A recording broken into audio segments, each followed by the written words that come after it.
The stars disappeared one morning. People all over Earth looked up at the sky and saw nothing but darkness. At first, they thought it was a storm. Then the clouds broke apart and they understood. The darkness was not clouds. It was ships. Thousands of them. They covered the sky like a metal blanket, blocking the sun and casting shadows over every city on the planet. The Dominion had arrived. For 10,000 years, they had conquered the galaxy. They had crushed over 2,000 species. Some they enslaved, others they destroyed completely. No one had ever defeated them. No one had ever said no to them. They did not ask for surrender. They demanded it. And every species in the galaxy had learned to obey. Their leader was called Archon Eth the Undying. He was ancient. Some said he had lived for 5,000 years. His body was more machine than flesh now, kept alive by technology stolen from the species he had destroyed. He sat on a throne made from the bones of kings and queens who had once ruled their own worlds. He had never known defeat. He had never known fear. Eth sent a message to Earth. It played on every television, every phone, every computer screen. His face appeared cold and without emotion. His eyes were black, like the space between stars. "People of Earth," he said, "I am Archon Eth of the Dominion. Your world now belongs to us. You will surrender, you will give us your ships, your weapons, and your freedom. You have one day to decide. If you obey, you will live as servants. If you refuse, you will die. There is no third choice. There is no escape. Resistance is extinction." The message ended. Silence fell over the world. In Geneva, the United Earth Coalition called an emergency meeting. Leaders from every nation gathered in a great hall. Military generals stood before screens showing the enemy fleet. The numbers were terrible. Earth had 300 warships. They had 12,000. The math was simple. The math was death. "We cannot win this fight," said one general. His face was pale. "We must negotiate. We must find terms." "There are no terms," said another. "You heard him. Surrender or die. Those are our only choices." Arguments filled the room. Some wanted to fight. Others wanted to surrender. Fear hung in the air like smoke. People shouted at each other. Some were crying. The world was watching and the world was afraid. Then a woman stood up. Her name was Admiral. She was 60 years old. Her hair was gray and her face was lined with years of hard service. She had commanded ships in 3 wars. She had lost friends, lost ships, lost battles, but she had never lost her courage. She walked to the front of the room.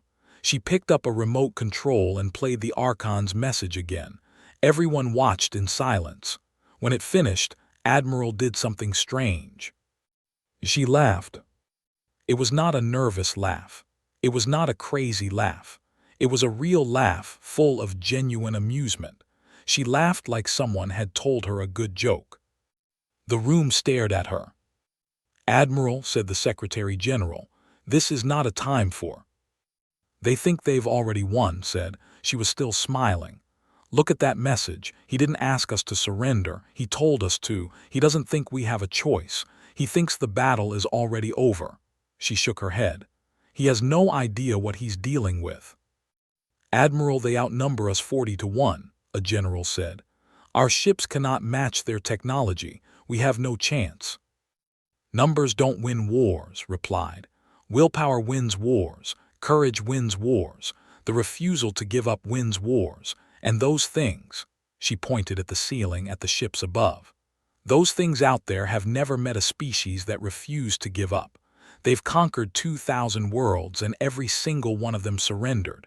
They don't know how to fight an enemy that won't stop fighting." She looked around the room. "We are human beings. Our history is nothing but impossible fights. We have survived ice ages, plagues, and world wars. We have climbed out of every grave the universe has dug for us. And now some alien empire shows up and tells us to kneel." She shook her head again. "I don't kneel, and neither does humanity." The room was silent. Then slowly people began to nod. The fear was still there, but something else was growing alongside it, something that looked like hope. The Secretary General stood. "What do you suggest, Admiral?" "We fight," said. "We fight with everything we have. And when our ships are destroyed, we fight with our fists. We fight until they understand that conquering Earth will cost them more than it's worth. We make them bleed for every city, every street, every inch of ground." She turned to face the cameras that were broadcasting to the world. "And we send them a message back. One word, just one." Earth's response was broadcast on the same frequency the Archon had used. Admiral's voice, calm and clear, spoke a single word. "No." The attacked. The sky filled with fire. Ships descended on every major city. Bombs fell like rain. London burned, Tokyo burned, New York, Beijing, Moscow, Cairo, all of them burned. The death toll in the first hour was beyond counting. Millions became billions. The world screamed. But something strange happened. Humanity fought back. When soldiers landed in the ruins of Paris, they expected surrender. Instead, they found men and women with guns fighting from broken buildings. When they landed in Mumbai, children threw rocks at them. A grandmother drove a truck full of explosives into a command post. The aliens had never seen anything like it. Every species they had conquered had broken after the first attack. Humanity broke too, but the pieces kept fighting. Admiral led the human fleet against the enemy armada. She knew they could not win. She was not trying to win. She was trying to survive. Her ships dodged and weaved through the formation. Human pilots flew their fighters in ways that should have been impossible. Some crashed their ships directly into enemy vessels. They died laughing. The battle lasted 3 days. When it ended, Earth's fleet was almost gone. Only 47 ships remained out of 300, but those 47 ships did something they did not expect. They ran. Not back to Earth. Earth was lost now, occupied by the enemy. They ran outward into the darkness between stars. They used hidden routes and emergency jump drives. They scattered in different directions, making it impossible to chase them all. Admiral's ship, the UES Defiance, was the last to leave. As she jumped away, she sent one final message back to Earth, to the humans still fighting in the ruins. "We will come back," she said. "Hold on, survive. Remember who you are, and remember what they did to us. We will come back and we will make them pay for every single life." Then the Defiance vanished into the void. On Earth, the occupation began. They planted their flags in the ashes of human cities. Archon Eth declared victory. He added humanity to the list of conquered species, number 2001. But in the darkness of space, 47 ships flew toward the unknown. Their crews were wounded, exhausted, and filled with grief. They had lost their home. They had lost billions of their people. They had lost almost everything. But they had not lost hope, and they had not lost their anger. The humans were not done. They were just getting started. 3 years passed. The galaxy believed humanity was dead. The Dominion told everyone that Earth had been conquered. They showed pictures of human cities in ruins. They showed humans working in chains, building monuments to their new masters. They said the war was over. The humans who had escaped were scattered and broken, dying slowly in the cold darkness of space. The galaxy believed them. Why wouldn't they? They had never lied about a conquest before. They had no reason to lie. And besides, what could a few dozen ships do against an empire that ruled half the galaxy? But they were wrong. The humans were not dead. They were hiding, and they were planning. Commander Cole stood at the window of a small station hidden inside an asteroid. Outside, there was only darkness and rock. Inside, there were 200 humans living in tight spaces, eating recycled food, breathing recycled air. It was not a good life, but it was life. Was 42 years old. Before the invasion, he had been a tactical officer on the UES Thunder. He had a wife named Sarah and 2 daughters, Emma and Lily. They had lived in Vancouver. When the bombs fell, Vancouver was one of the first cities destroyed. Had watched the attack from orbit, helpless, as everything he loved turned to fire. He did not talk about his family anymore. He did not cry anymore. He had turned his grief into something harder, something colder, something that burned like a star in his chest and would not go out. Admiral had put him in charge of intelligence. His job was to find other survivors, gather information about the enemy, and keep humanity alive in the darkness. It was not glamorous work. It was slow and careful and often boring, but was good at it. In the first year, he found 17 hidden colonies. Small groups of humans had escaped to distant moons, forgotten asteroids, and abandoned mining stations. Some had only 100 people. Others had thousands. Connected them all. He built a network of hidden bases that they could not find. He called it the Remnant. The Remnant had no home. It had no flag. It had no government. It was just humans surviving together, sharing food and fuel and hope. They lived in the shadows, always moving, never staying in one place too long. They searched for them but found nothing. To the Empire, the escaped humans were ghosts. But ghosts can be dangerous. In the second year, began reaching out to other species. They had conquered thousands of worlds over 10,000 years. Many of those species still existed, living as slaves or hiding in the edges of space. Found them. The first were they were insect-like beings, tall and thin with hard shells and many eyes. They had conquered them 800 years ago and forced them to work in their factories. They hated their masters with a deep and patient hatred. When offered them an alliance, they accepted immediately. Then came they were made of living crystal, beautiful and strange. Their home world had been destroyed by the 3,000 years ago, and they had lived as refugees ever since. They had technology they did not understand, ways of bending light and energy that seemed like magic. They joined the Remnant quietly, bringing their secrets with them. The deep chorus came last. They were aquatic beings from an ocean world, speaking in songs that humans could barely hear. They had drained their oceans and left their planet a desert. The survivors lived in artificial habitats, dreaming of water. When came to them, they sang a song of war.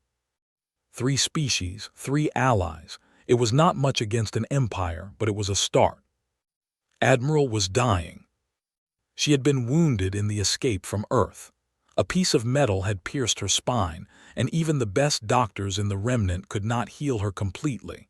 She walked with a mechanical brace now. Half her organs were artificial. Her heart was a machine that clicked quietly in her chest. But her mind was sharp, and her will was iron. She met with every week in a small room on her ship, the Defiance.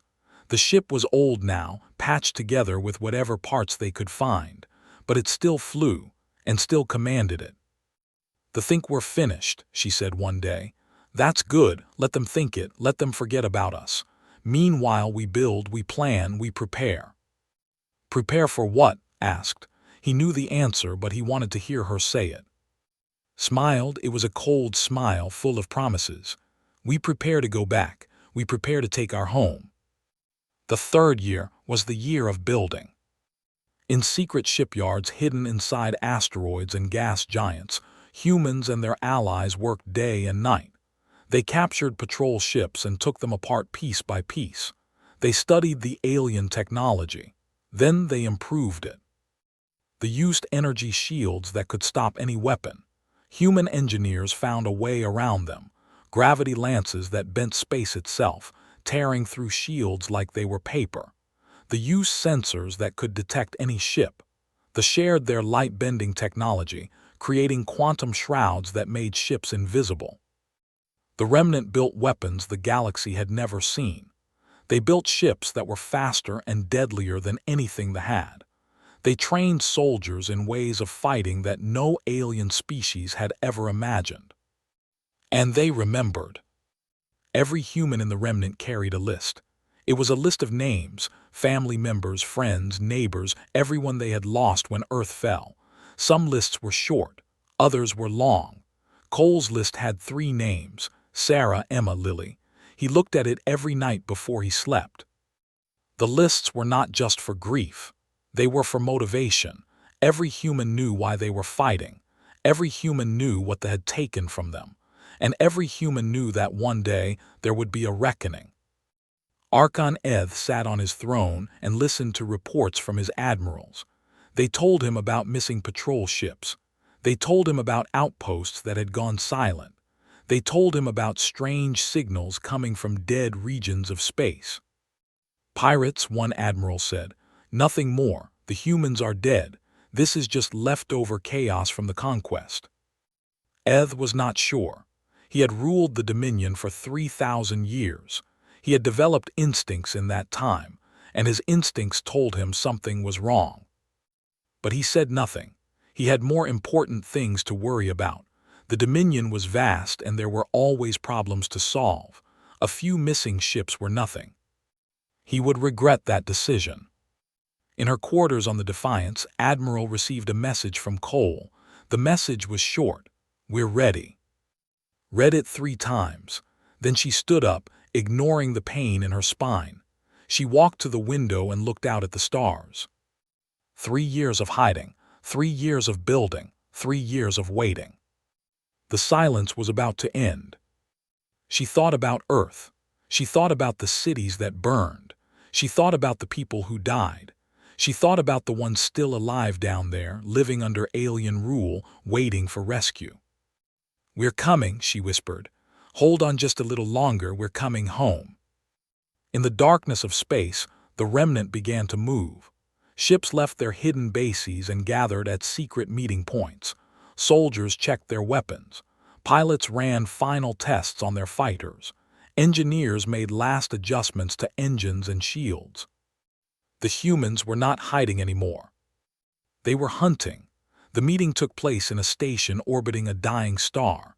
The star was old and red, giving off barely enough light to see by. No one came to this part of space. No one cared about it. That was why Cole had chosen it. The station was called Haven.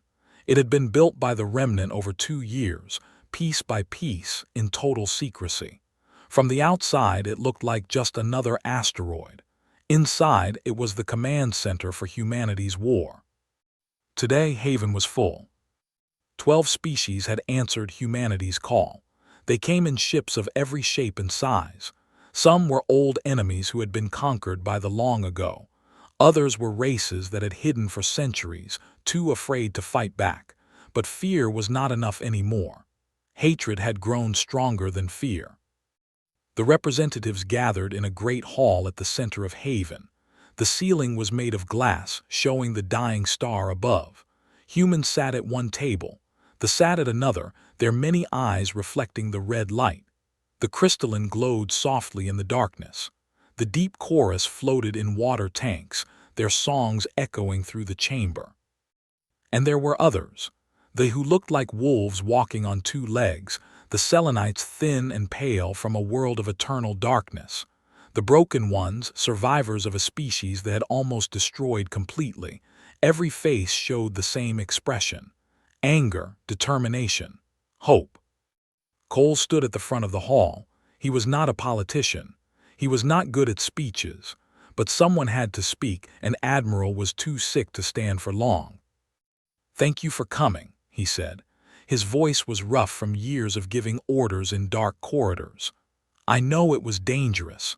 I know some of you traveled a long way, but what we're going to talk about today is worth the risk."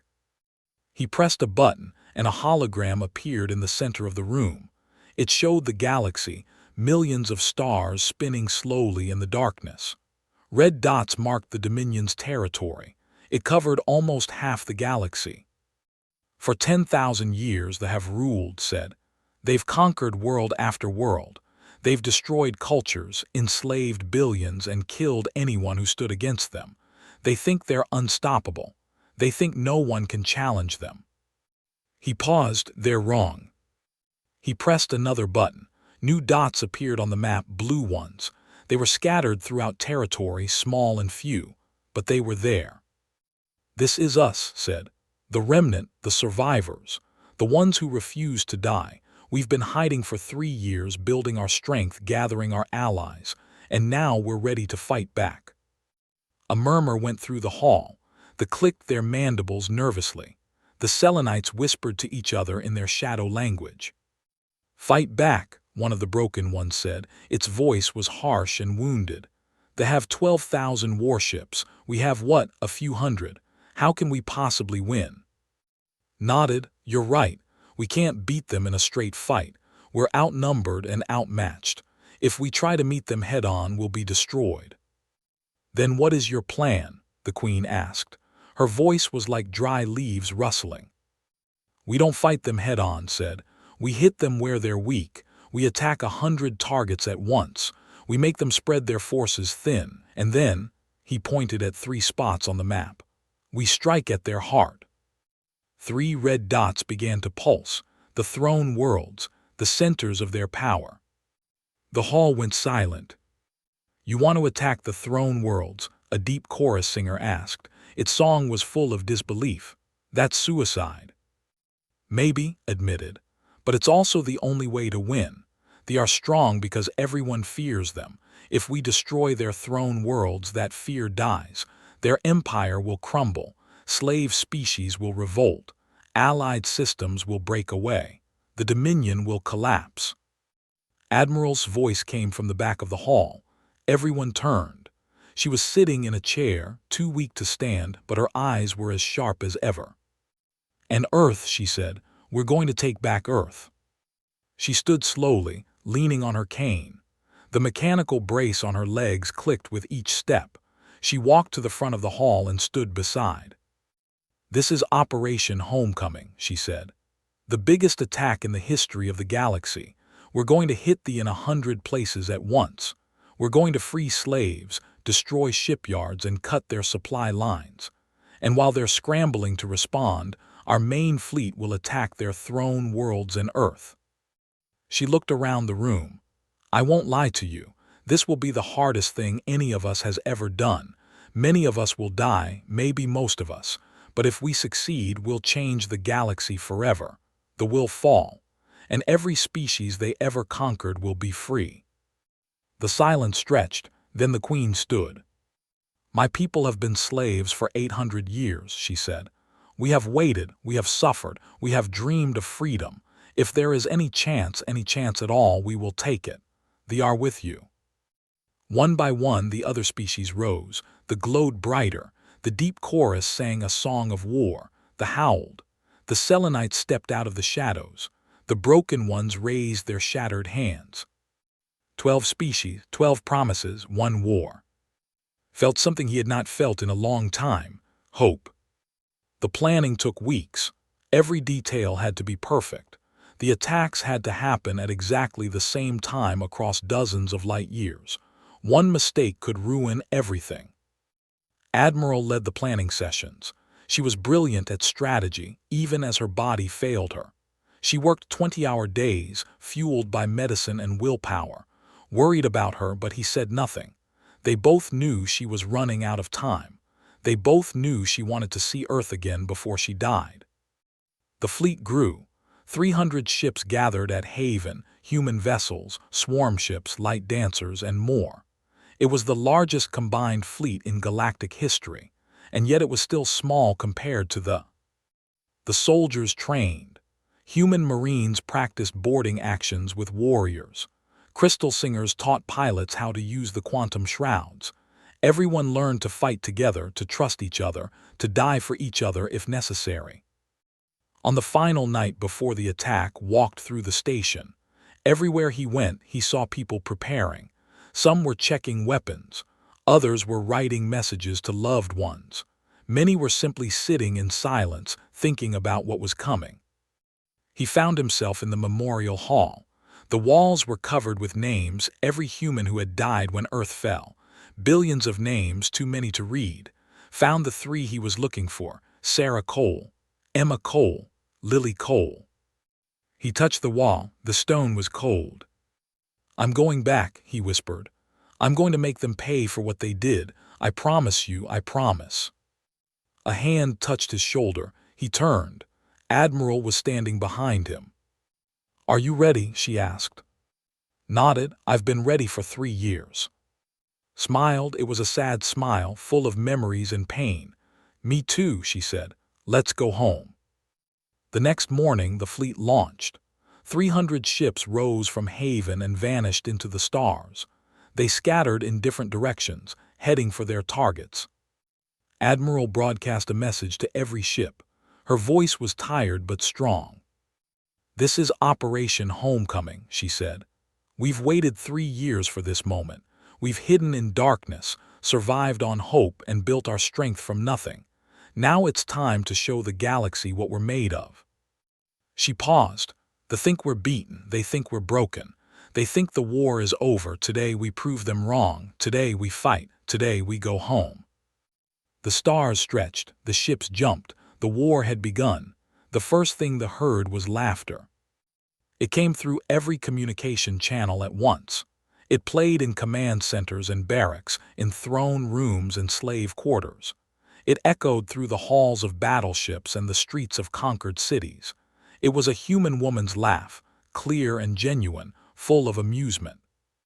It was Admiral's laugh, the same one she had given 3 years ago when the first demanded Earth's surrender. Someone had recorded it and saved it. Now it played across the galaxy. They did not understand. Laughter was not a weapon. Laughter could not hurt them, but something about that sound made them uneasy. It was the laugh of someone who knew something they did not. Then the attacks began. All across space, ships appeared out of nowhere. They dropped out of faster-than-light travel with no warning, their quantum shrouds hiding them until the last moment. They struck supply stations and fuel depots. They destroyed communication relays and sensor arrays. They hit 100 targets in 100 systems, all at the exact same moment. The Dominion's military network collapsed. Orders could not get through. Ships could not coordinate. Commanders did not know what was happening. By the time they realized they were under attack, half their infrastructure was already burning.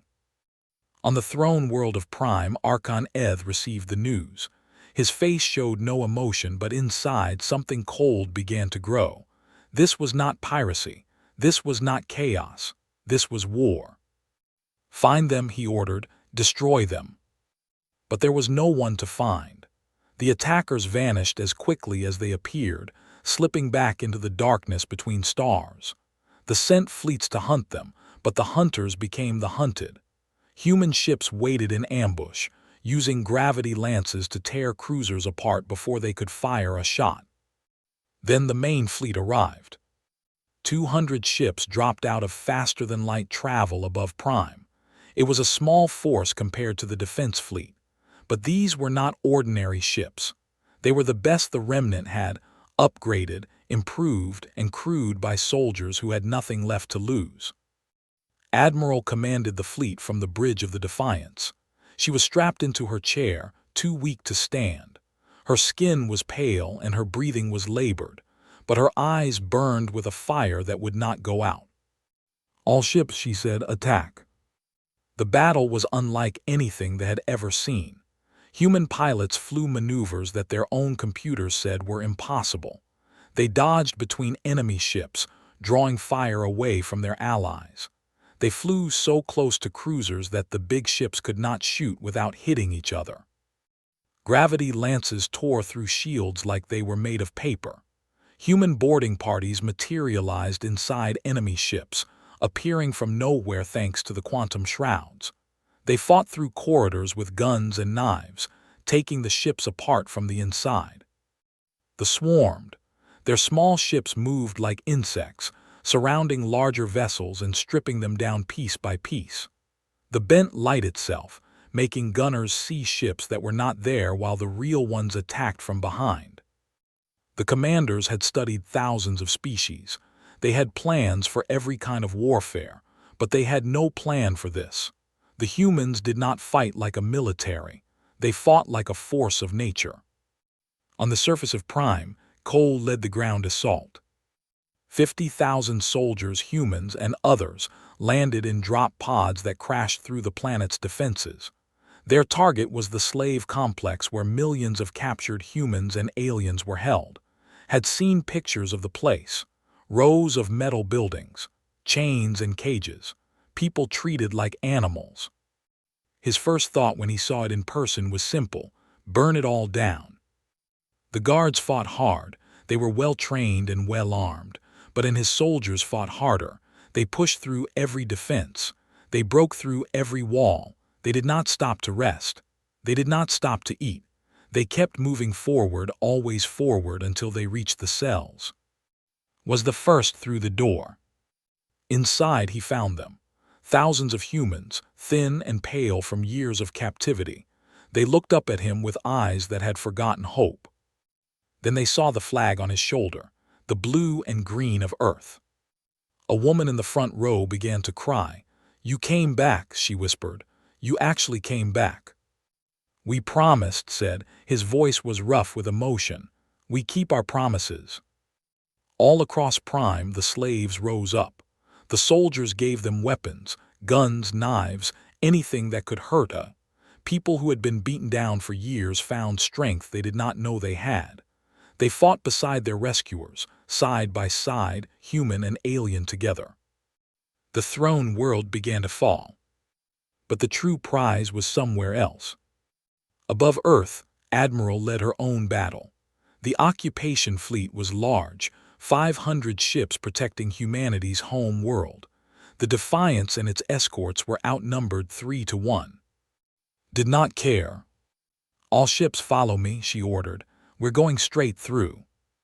The human fleet drove into the heart of the enemy formation like a knife. Ships exploded on both sides. Watched her friends die on the tactical display. Names she had known for years, people who had followed her into exile, gone in flashes of light. But she did not stop. She could not stop. Earth was waiting. The Defiance took hit after hit. Its shields failed. Its hull cracked. Fires burned in a dozen compartments. Half the crew was dead or wounded. "Kept fighting." "Target the command station," she said. Her voice was barely a whisper now. "All weapons." The command station hung in orbit above Europe. It was the center of the occupation, the place where orders came from, where the alien governors ruled over humanity's home. If it fell, the occupation would collapse. The Defiance fired everything it had. So did every ship that could still fight. The station's shields flickered, failed, and died. The structure began to break apart. But the Defiance was dying too. "Hull breach on decks 7-12, an officer reported. "Engines failing, life support critical." Nodded slowly. She looked at her crew, the survivors, the faithful ones who had stayed with her through everything. They looked back at her with trust in their eyes. "There's one more thing we can do," she said. "Set collision course with the command station." No one argued. No one hesitated. They had followed her for 3 years. They would follow her now. Activated the ship-wide communication system. Her voice reached every corner of the dying ship. "This is Admiral," she said. "It's been an honor to serve with you, all of you. Thank you for believing in me. Thank you for fighting beside me. And thank you for never giving up." She paused. Outside the windows, the command station grew larger. "They told us to surrender," she said. "And we laughed, remember that. Whatever happens, remember that we laughed. We came back, and we won." The Defiance hit the command station at full speed. The explosion was visible from the surface of Earth. People in the ruins of occupied cities looked up and saw a new star being born in the sky. The command structure shattered. Without orders, without coordination, the occupation fleet fell into chaos. Human ships picked them apart one by one. Drop pods began falling to Earth, reinforcements, supplies, soldiers coming to liberate their home. On the ground, humans who had lived under alien rule for 3 years heard the news. The fleet had come back. Admiral had come back. Earth was free. They poured into the streets. They tore down flags. They embraced the soldiers who landed among them. After 3 years of darkness, the sun was rising again. Cole heard about Admiral while he was still on Prime. He stopped in the middle of a battlefield and stood in silence for a long moment. She had promised to take them home. She had kept her promise. "Rest now, Admiral," he said quietly. We'll finish what you started." He turned to his soldiers. "The war isn't over. The Archon is still alive. As long as he breathes, the Dominion can rebuild. We need to end this." His soldiers raised their weapons, human and alien together, ready for the final battle. "One more fight," said. "One more fight and this is over forever." They followed him into the darkness. The obsidian citadel floated at the edge of the galaxy, where the stars grew thin and the darkness stretched forever. It was old, older than the Dominion itself. Some said it had been built by a species that existed before a race that had vanished so long ago that even their name was forgotten. Archon Eth had fled here. His throne worlds were burning. His fleets were scattered. Species he had enslaved for centuries were rising up across the galaxy. Everything he had built over 5,000 years was falling apart. But he was not finished, not yet. The citadel was a fortress. Its walls were made of black stone that absorbed light. Its defenses were the most powerful in the galaxy. 1,000 warships still followed him, the last loyal servants of the Dominion. If any enemy came for him here, they would die. Eth sat on a new throne in the citadel's great hall. It was not as grand as his old one, but it would do. He stared at the darkness outside the windows and thought about revenge. He broadcast a message to the galaxy. His voice was cold, but there was anger underneath it. "I am Archon Eth," he said. "The Dominion still stands, I still stand. Any who challenge me will be destroyed. Any who think they have won will learn the truth. I have ruled for 5,000 years. I have crushed 10,000 rebellions. This one will be no different." He expected fear. He expected surrender. He expected the usual response to his power. Instead, he got a reply. "We're coming for you." It was Cole. The remnant fleet gathered for the final battle. They were tired. They were wounded. They had lost many ships in the attacks on the throne worlds and Earth, but they were not done. 200 ships made the jump to the Obsidian Citadel. It was the largest fleet they could gather. Against them stood 1,000 warships, the Archon's last defense. The numbers did not favor the remnant. They never had. Stood on the bridge of a cruiser called the Last Hope. It was not a big ship or a famous one, but it had carried him through 3 years of war, and it would carry him through this last battle. "All ships," he said, "this is Commander Cole. This is it, the final fight.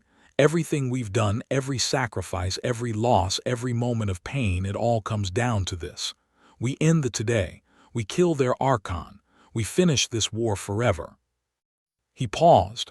"I know we're outnumbered. I know the odds are against us, but we've been outnumbered since the beginning. We've been against the odds since the day they came to Earth. And we're still here. We're still fighting, because that's what humans do." The fleet moved forward, 200 against 1,000. The battle was brutal. Ships exploded in the darkness. Fighters swarmed between the great vessels like angry insects. They fought with the desperation of cornered animals. They knew this was their last stand too. But the remnant had something they did not have. They had allies who believed in them. They flew suicide missions into carriers, clearing paths for human ships. They created illusions so convincing that gunners fired at shadows while real ships tore them apart. The deep chorus sang songs that disrupted enemy communications, leaving them deaf and confused.